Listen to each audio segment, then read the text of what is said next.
Brilliance and brutality, intellect and intrigue, Christianity and carnage. This was Byzantium. They called themselves Romanos, those who continued the traditions of the Roman Empire. Led by rulers who exercised absolute power and architects who pushed beyond Rome's engineering marvels, the Byzantines constructed the ancient world's longest aqueduct, virtually invincible city walls, and a colossal domed cathedral that defied the laws of nature. A church of unprecedented proportions grew up magically.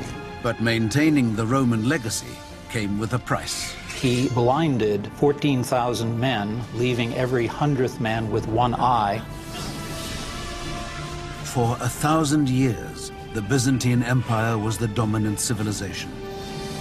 But its engineering feats would eventually be surpassed as an ancient light was extinguished in the glare of modern warfare.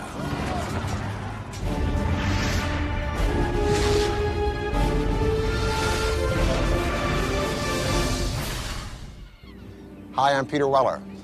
Byzantium was an ancient Greek city-state founded around 600 BC, named after its king Byzantus. They settled here because of this thin strip of water that connected Asia to Europe and the Black Sea to eventually the Mediterranean. This strip of water is called the Strait of Bosphorus, meaning bull track from ancient mythology. Byzantine today means scheming or old or devious. But during its 1,100 years, the Byzantine Empire would not only be the savior to the Western world's profound heritage of law and literature, but it would put Christianity on the fast track, and along the way give us the artisans and builders and craftsmen who would eventually light up the Renaissance right into the 21st century. And all of this would happen under the auspices of a single emperor named Constantine, who of all of the fakers and charlatans that history has coughed up to steal the moniker the Great, Constantine really deserved it. November the 8th, 324 AD. After 2 decades of war, the Emperor Constantine finally seized sole control of the entire Roman Empire. A leader with a vision, a brilliant strategist, Constantine was a man without limits. He became emperor really through his own wiles. He is ruthless in the way he assumes power. Constantine the Great was one of those rulers that changed the world. He inherited a Roman Empire which had been divided into 2 parts. Constantine would reunite the vast empire, ruling over its western and eastern halves. He was a very astute politician, and he was faced with the problem of both administering and of managing this enormous realm.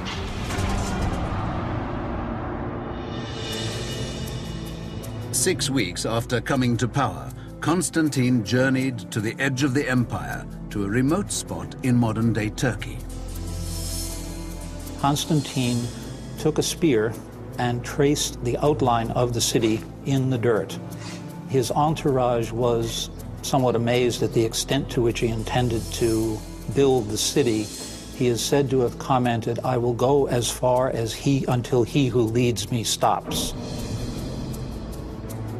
That line would become the boundary of the empire's great new capital, Nova Roma, New Rome. From that outline would rise a glittering city at the heart of a great new empire. The city would come to be known as Constantinopolis, Constantine's city. Constantine effectively shifts the center of the Roman Empire and founds a new center. He was moving away from Rome with its old rivalries, political infighting, vested interests and so forth, to create something quite new which he could mold. Constantine's vision for his new city would be built upon the engineering techniques perfected across the Roman Empire. There was a grand campaign of construction, of building forums, marketplaces, to build the kind of buildings that ancient Rome had. But Constantine's rule would be marked by one major distinction. Unlike any previous emperor, he would harness the power of another leader. His name was Jesus Christ. Christianity is really on the rise. There is a large Christian presence in the empire, and simply recognizing this presence made a good deal of political sense. Constantinople was founded, in effect, as a Christian empire, and Orthodox Christianity was fundamental to its existence.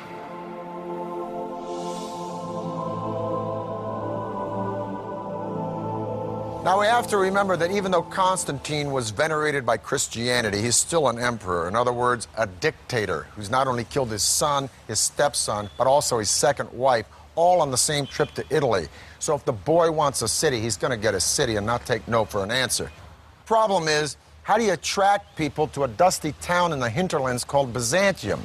Well, first of all, you might want to rename it after yourself. And second of all, in the style of all Roman emperors, rebuild it.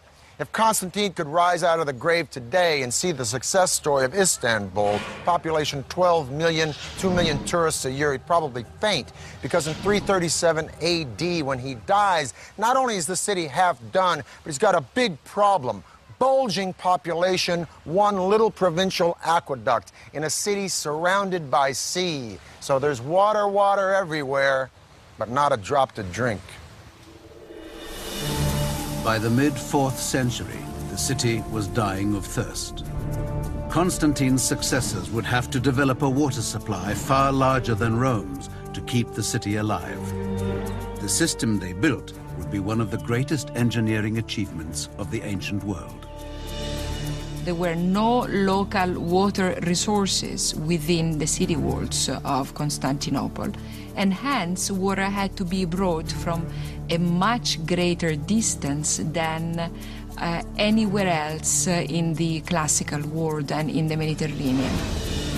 The task fell to an emperor named Valens, who ruled from 364 to 378 AD.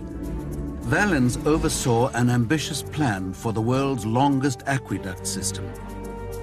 Completed, it transported spring water a staggering 400 miles, equal to the combined length of all the Roman Empire's aqueducts. The main line began 150 miles west of Constantinople, deep in the hinterlands of Thrace.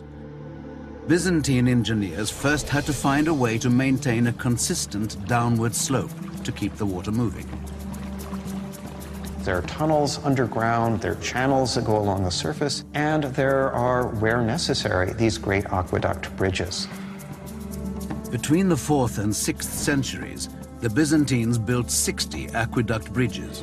The most impressive rose nearly 90 feet. Today it's known as the Kuşun-Lugerme Aqueduct Bridge. Builders first constructed giant stone piers or supports. Once the piers were raised, masons worked on massive arches. Wooden forms held the stones of each arch in place until the keystone could be positioned and the arch completed. The framework was then built on the next tier and the process repeated. Like the Romans, Byzantine masons adorned their bridges with religious carvings. But unlike the Romans, they used Christian, not pagan symbols. More than 80 miles away, another aqueduct bridge, this one even larger, channeled water into the heart of Constantinople, now Turkey's largest city, Istanbul. I'm standing on top of the giant aqueduct bridge built for the ancient city of Constantinople under the Emperor Valens. Boy, does that name ring power to you, Valens. Now, the entire aqueduct span is 150 miles, but just this section between two hills in Constantinople is 11 football fields long. And boy, did it take care of the city's water problem. But it not only took care of the water problem, just as we've seen in all of the empires, if you want to make a political statement with a public work, you build it big. Transporting the water to Constantinople was only half the battle. Once in the city, the water had to be stored, but spare land was scarce. Byzantine engineers' solution to this was to build an underground storage system more elaborate than anything else in the ancient world. Over time, they constructed more than 150 subterranean tanks. the largest being the Basilica Cistern in Istanbul. 336 columns supported its 25-foot-high ceiling. The Basilica Cistern could hold enough water to fill 27 Olympic-sized swimming pools. The underground storage tanks were built in troughs between the city's hills, an ingenious solution that not only made use of the low land, but also provided a flat building surface on top. The cisterns enabled the city to be provided continuously by water, even in the summer when it wouldn't rain that much and there'd be merely a trickle coming down from the aqueduct. With its vast underground water storage system, Constantinople's population swelled to an extraordinary size for an ancient city. By the end of the 5th century, the population of Constantinople was approaching the 500,000 mark. No other city in Western Europe came even close. It was a city that was legendary, even for people who had never set foot in it. But far away on the steppes of Mongolia, a tidal wave was about to engulf Europe. The surge would be led by a man named Attila, and his army would soon be at the gates of Constantinople. It would take a brilliant feat of military engineering, the greatest defense system of antiquity, to save the city.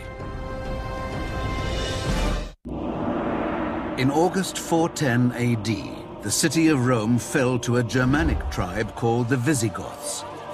Citizens fled eastwards to the safe haven of Constantinople, but it was only a matter of time before a savage horde bent on destruction followed them. They were called the Huns. Now, as the West will decline, the East and Constantinople will become a boom town. Only burr in the saddle is, the richer Constantinople gets, the more those marauding northern tribes who have been attacking Italy start to look at Constantinople and go,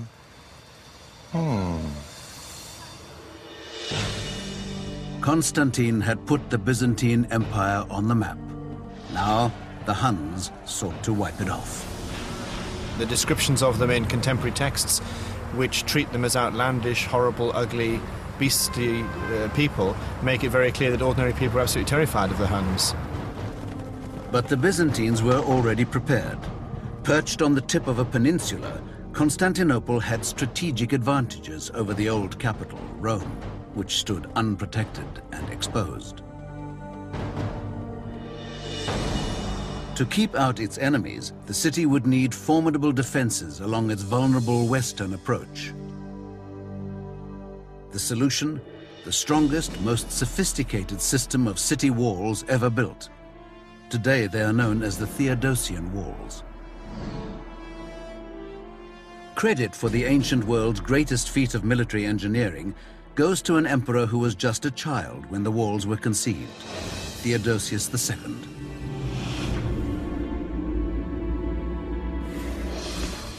Construction on the city's defenses began when Theodosius was 12 years old. It was his prefect, Anthemius, who was the real mastermind. Romans had been building walls for hundreds of years, but the Byzantine engineers faced an even greater challenge. Constantinople sat on a fault, and earthquakes were a constant problem. They had to build with something that would withstand a tremor. The answer was limestone mortar. In the West, Romans used concrete, which created a mortar of stone-like hardness that is rigid once it sets. Lime mortar has a little bit of give to it, so that it will allow the buildings to settle without significant breakage. The Byzantines' ingenious design used limestone mortar alternated with bands of brick and stone. First, square stone walls were laid and filled in with brick, rubble, and mortar. Then, to bind the layers of stone and mortared rubble together, bands of brick, 5 courses thick, were laid throughout the width of the walls. The hidden advantage of that also is that it provides a certain flexibility against minor earth tremors, because the addition of the brick breaks up the solid face of the wall and allows the wall to absorb shock without shattering. Using this layer technique, the Byzantines constructed a massive line of defense, more than 30 feet high and 16.5 feet deep, interspersed with 96 towers, 60 feet high. But would it be enough to hold back the Huns? General William Tecumseh Sherman said about the Comanche Indians, the best equestrians of latter years, that they'd been on a horse for so long it looked like they didn't know how to walk. Well, the Huns were the granddaddies of the Comanche. They lived, breathed, and died by the horse. They developed the stirrup, which allowed them to stand up in the saddle and sling arrows and swords with a deadly accuracy. They rode from China to India to Europe, plundering and terrorizing, feasting on raw meat, which they tenderized between their thighs as they rode, dressed in the skins of field mice, which they wore until those skins rotted off. Let me put it this way. Attila and the Huns gave a new meaning to the word fierce. He was very good at what he did. He was very good at raping and pillaging and breaking down the defenses of the Roman Empire. In the first 7 years of his reign, much of Europe fell to Attila and his Huns. Despite repeated attempts, Attila had yet to capture Constantinople. But in 447 AD, a series of catastrophic earthquakes rocked the city, far worse than anything Byzantine engineers had anticipated.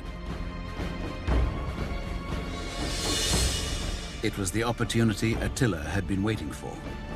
57 towers were leveled by the tremors, leaving the city open and unprotected.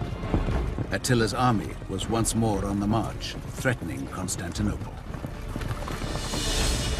From the rubble, Emperor Theodosius rallied the city's people to help not only rebuild the defenses, but make them even more formidable than before.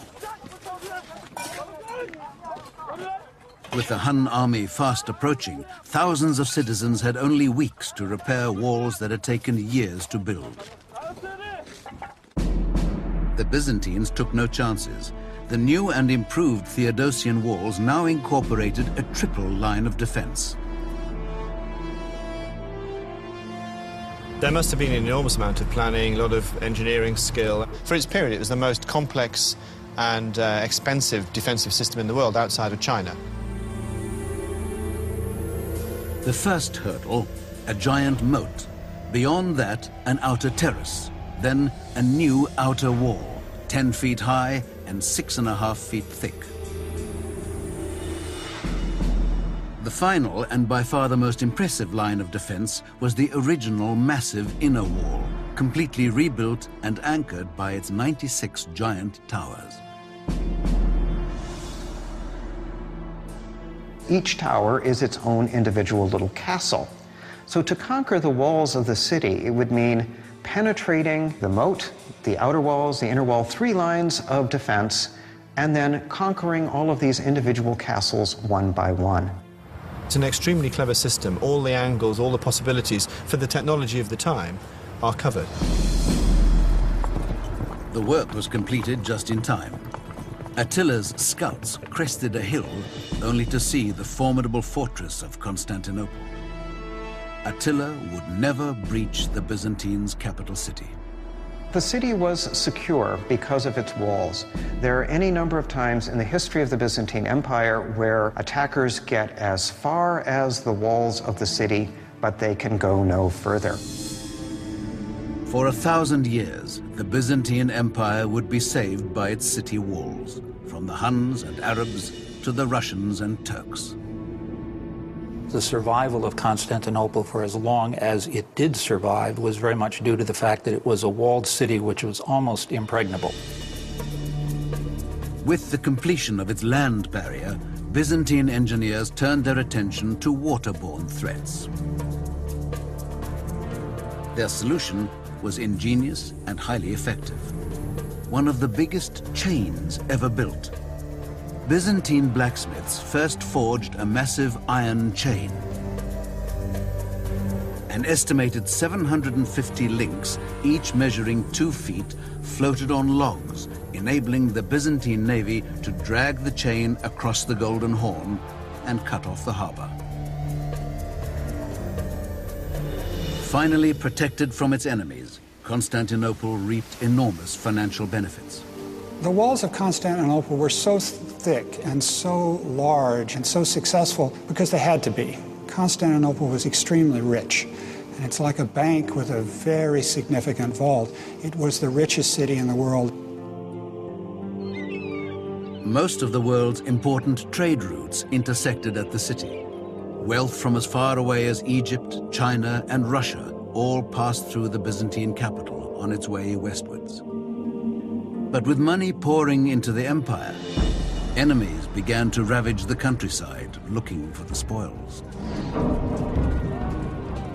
The capital may have been bulging with success, but the empire was steadily shrinking as the frontiers fell one after another to marauding tribes. By the death of Theodosius II in 450 AD, the Mediterranean Sea, which had once been like Rome's private lake, now looked like a huge ocean against which the empire was nothing more than a beach resort. Reviving Constantine's Rome would be the single obsession of a very controversial emperor who would marry a very dynamic woman who possessed very special skills. Throughout the 5th century AD, the Western Roman Empire steadily disintegrated as hordes of barbaric invaders plundered its lands. In 476, the last Roman emperor abdicated the throne. To many, the Roman Empire had finally fallen. But did it really? Did it really fall? Because at the same time here in Constantinople, the Eastern Empire is thriving. It's prospering. And in 527 AD, an emperor named Justinian comes to the throne, who's not only completely committed to recodifying all of Roman law, he's bent on reconquering Constantine's empire. Justinian I ruled during the Byzantine Empire's golden age. Yet the man who lusted after the glory of ancient Rome was actually an outsider. Well, the Emperor Justinian was born a peasant in what is now northern Yugoslavia, and he came with his uncle Justin to Constantinople to seek their fortunes. His 40-year reign would be marked by intellectual brilliance, an unparalleled work ethic, and ruthlessness. 2 years before ascending the throne, Justinian had married a beautiful, strong-willed woman named Theodora. But there was just one problem. Born to the lowest class in Byzantine society, Theodora was said to have once been a courtesan. Mindful of her somewhat dubious past, on the day he was crowned emperor, Justinian named Theodora his co-empress. Her unprecedented ascension to power sent shockwaves throughout the aristocracy. She was supposedly a prostitute hanging out around the hippodrome, involved in things like bear dancing. Not exactly sure what happens in bear dancing, but it definitely was not such a great thing. And she had a very active sex life. Together, Justinian and Theodora ruled the empire as equals. She must have been highly intelligent, and she must have been very wily, very successful at court politics. Justinian quickly realized that his legacy would be built on restoring the bygone glory of ancient Rome. He began by reclaiming Western territories that had been lost over the years. Back in Constantinople, he embarked upon a frenzied construction spree. Bad news is, to pay for this building, he went on a ballistic campaign of taxation, which was just as popular then as it probably would have been now. Along with the taxes, he tries to control or stamp out any form of pagan celebration, the study of the ancient philosophers at Athens, gambling, prostitution, adultery, homosexuality, any Christian that doesn't see it his way, and the Jews. He didn't have a lot of fans, but so what? He's an emperor. He's not listening to approval ratings. But you know what? He should have. As Justinian tightened his rule, the city's resentment turned to rage. To voice their anger, the Byzantine masses took to the hippodrome.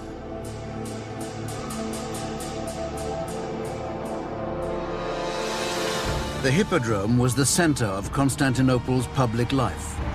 Conceived as a stadium for chariot racing, it could hold as many as 100,000 people. Its construction had taken place over centuries, a colossal task that incorporated every known building technique. Shaped like an enormous U, and modeled after Rome's renowned Circus Maximus, Constantinople's Hippodrome was 440 yards long and 130 yards wide. But the site its architects had chosen sloped severely to the south. And there they built vaulted substructures. As was common in ancient Rome, vaulted substructures to create a level platform. Freemen and masons were brought in from all around the Mediterranean. Their first task was to build the substructure's arched wall, 4 stories high. The arches created a gallery for shops and cafes. Above the substructure, 2 tiers of columns and more than 30 stone rows surrounded the sand-covered racing track. Like all Byzantine emperors before him, Justinian sat in an imperial box called the Kathisma, giving the Byzantine people a rare glimpse of their ruler. It was a combination of sports stadium, public spectacle stadium, imperial propaganda, pulpit, all those things. It could seat huge numbers of people. Huge bets were wagered by fans of the various teams, the blues, greens, reds, and whites. They were like political factions in our world, and so disputes over soccer results as today, or disputes over chariot races, could take on a significant political dimension in Byzantium. The Hippodrome was one of the architectural glories of Constantinople. But in 532 AD, it became the site of one of the most brutal acts by an emperor against his people. One day in early January, Justinian, by now deeply unpopular thanks to his harsh policies and heavy taxes, appeared before a raucous crowd at the Hippodrome. All of a sudden they came together, and they came together against the emperor. The ceremonial political center of the empire was right there, and you had tens of thousands of people opposed to the emperor right at the core of the empire. The Blues and the Greens weren't like the Jets and the Sharks. They were factions that ran all the way from street thugs right up the political animal to the aristocracy. So when thousands and thousands of both Blues and Greens stormed the Hippodrome screaming, "Nika, Nika, win, win," against these horrible taxes, it would have been like both Republicans and Democrats storming the Super Bowl screaming about the same thing, which may not be a bad idea. The sad news is it turned into a riot, and the riot turned into mayhem, and a week later, a third of the city lay in ashes. Justinian was so scared he was about to pack his bags and split. But thank goodness for a strong woman. He was all prepared to get on a ship and clear off to the Asian side of the Bosphorus, but the Empress Theodora, who started life as an actress stroke prostitute, said, "I've got this far, I'm not giving up now, stay and fight." So he did. Theodora's words convinced Justinian. His response was calculated and horrifying. He dispatched his generals to gather a force and march to the Hippodrome. The conclusion of the Nicaea riot is one of these events of biblical proportion. Justinian calls the rebels to meet in the Hippodrome, suggesting that he may compromise with them. But in fact, he gets them into the Hippodrome, closes the gates, and they are massacred by the imperial troops. Within minutes, all the rebels within its walls had been systematically slaughtered. The center of Constantinople's public life had become the killing grounds for an estimated 30,000 people. He was an approachable and gentle man who could, with a quiet voice, order the murder of thousands of people. The capital lay in ruins. But in the ashes, Justinian saw an opportunity. He would re-engineer an everlasting legacy in the name of absolute power. His own. From the ruins of Constantinople would rise one of the world's most magnificent churches, the centerpiece for a new religion and a monument to Byzantine engineering. 532 AD. Although Emperor Justinian had survived the Nika riots, the heart of the Byzantine Empire lay in ruins. Justinian would reassert his power and rebuild the capital in the name of God and himself. What Justinian did after his imperial army put down the riot was to immediately begin to refurbish the city and proclaim to the citizens that he was in control and that everything was right in the Roman Empire. Now, we remember Justinian not because he was ruthless, but we remember the period of Justinian because he has left us such an incredible architectural legacy. Justinian's first priority was to rebuild the city's main cathedral, the Church of Holy Wisdom. We know it today as the Hagia Sophia. Justinian appointed two Byzantine architects, Isidorus and Anthemius, to design the church. Both were professors of mathematics and physics, skilled in theory, but with no real construction experience. The architects of Hagia Sophia were not the standard architects of the day. They, for better or worse, were professors. We professors sometimes don't have the most sound practical knowledge. But the visionary emperor gave them a free hand with only two demands: build it as quickly as possible and make it unlike anything else on Earth. Construction began just 6 weeks after the Nika riots. It took years to put together building teams, to bring together all of the building materials that were needed for a great project in the empire. Justinian did it practically instantly. Isidorus and Anthemius' design for the cathedral was revolutionary in concept and unprecedented in scale.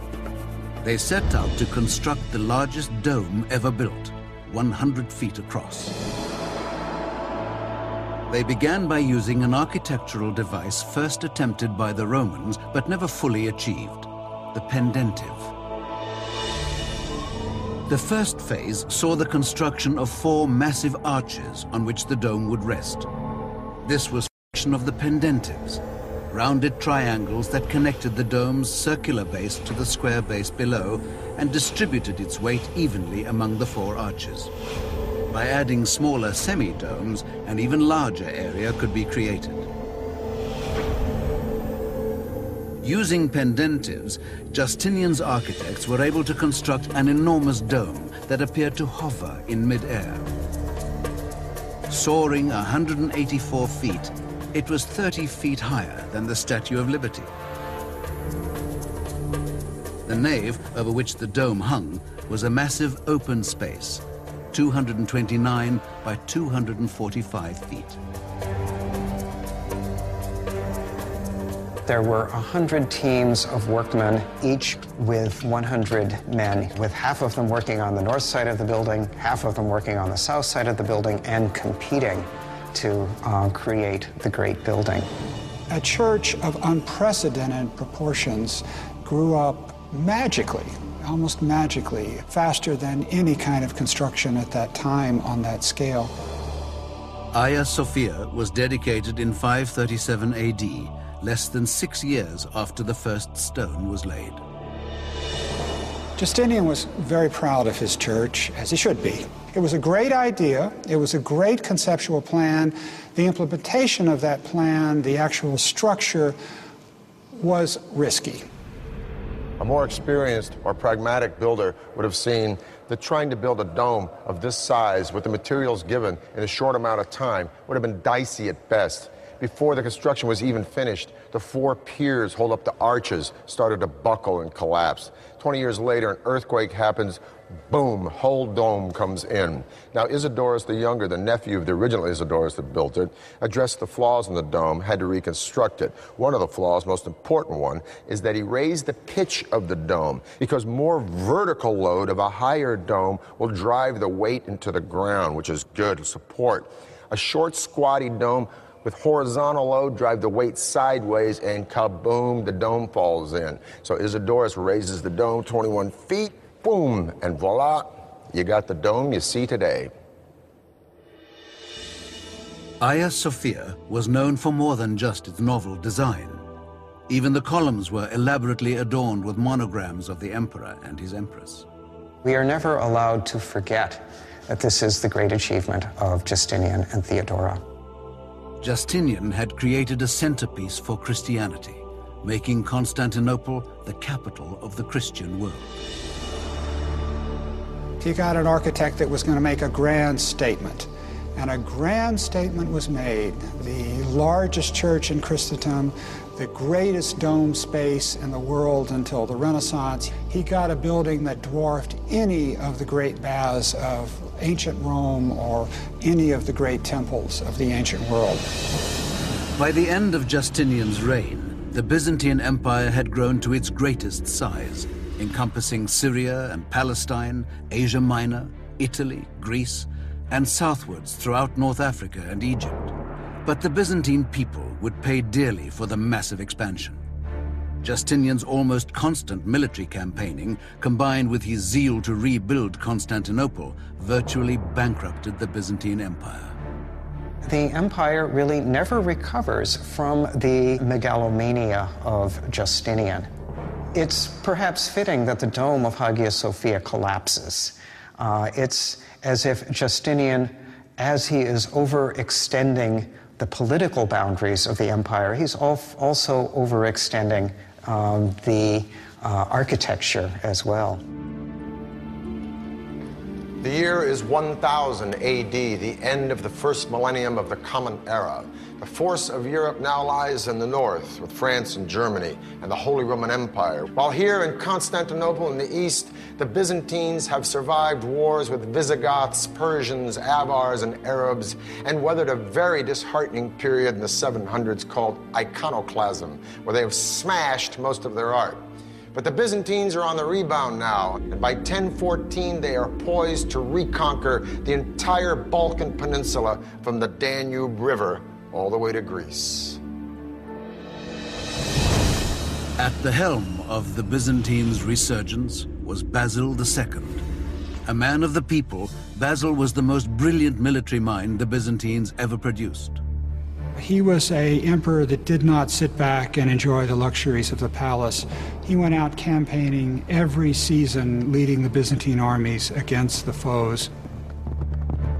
He was seen to be a soldier's emperor, but there's no doubt he ranks as a highly competent, very able, very intelligent, very versatile military leader, as well as a good ruler.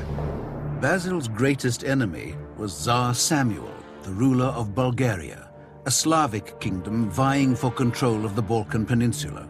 In 986, a decade into his reign, Basil suffered a devastating defeat at the hands of Samuel's army. The first time he marched north, he was only 18, I think. He might have been a bit younger.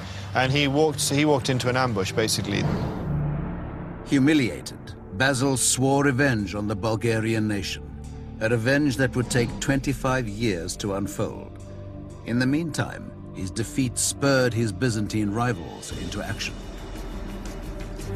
After crushing a series of revolts within his empire, Basil turned his attention to restoring lost imperial lands. Determined to regain Byzantium's glory, he ordered his engineers to design a new model of a deadly siege weapon, the trebuchet. The trebuchet's design was based on simple principles. Using ropes, operators levered a wooden arm equipped with a sling and stone. The front and sides of the wooden frame were covered in fresh animal skins to protect it from flaming arrows. You'd have your axle and your pivoting sling. Because of the disparity between the short end on one side of the axle and the long end on the other, you'd maximize the velocity in the swing. So you could throw substantial weights considerable distances. Basil II did nothing by half measures. The trebuchet his engineers designed could hurl rocks weighing more than 400 pounds and took a staggering force of 400 men to operate. With the world's finest troops and largest siege craft, the Byzantine army was unstoppable. And after years on the battlefield, Basil had developed a creed of ferocity and discipline among his men. He has a reputation of being harsh but fair, and of course, if the soldiers believe in their leader, they'll fight better and more effectively. He prohibited anyone from breaking rank and lectured them on the need for readiness at all times. His force could move with lightning speed across all types of terrain. Finally, in the year 1001, Basil decided it was time to head back to Bulgaria and deal with unfinished business. He then turns his attention back to Bulgaria and spends the next 15 years basically solidly campaigning year on year on year, gradually destroying the Bulgars' infrastructure, ravaging the countryside, destroying the economy. Tsar Samuel would soon realize the scope of Basil's fury. Samuel had been the only man to beat Basil in battle, and for that distinction he would pay dearly.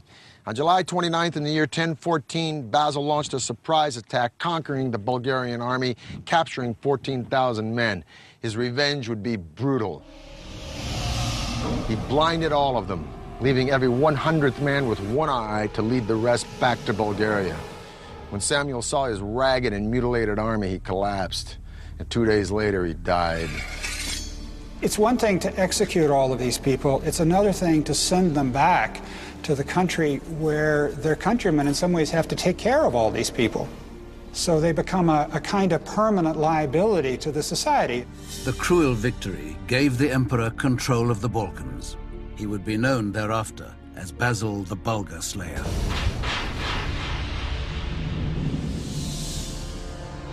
In 1025 AD, when Basil died, the Byzantines were at the pinnacle of their power, but the empire was left rudderless and vulnerable to struggles within. In subsequent times, the empire needed a great general like Basil II. They didn't have one. In 1453, the Ottomans unleashed a new weapon against Constantinople's mighty walls. Unfortunately, brick and stone were no match for cannon fire.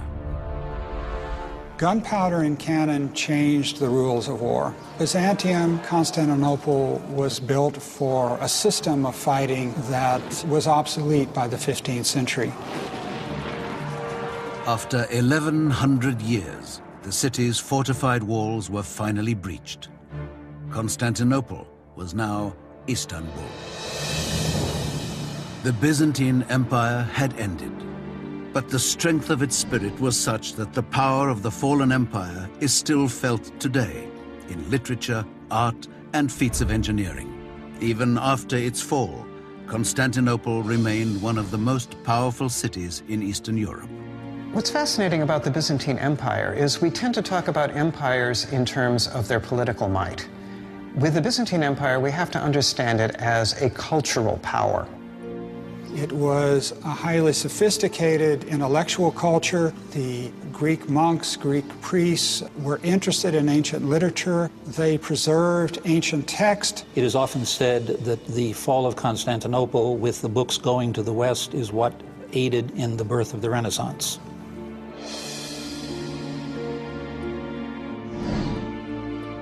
Constantinople had built magnificently. They catapulted Christianity into the world.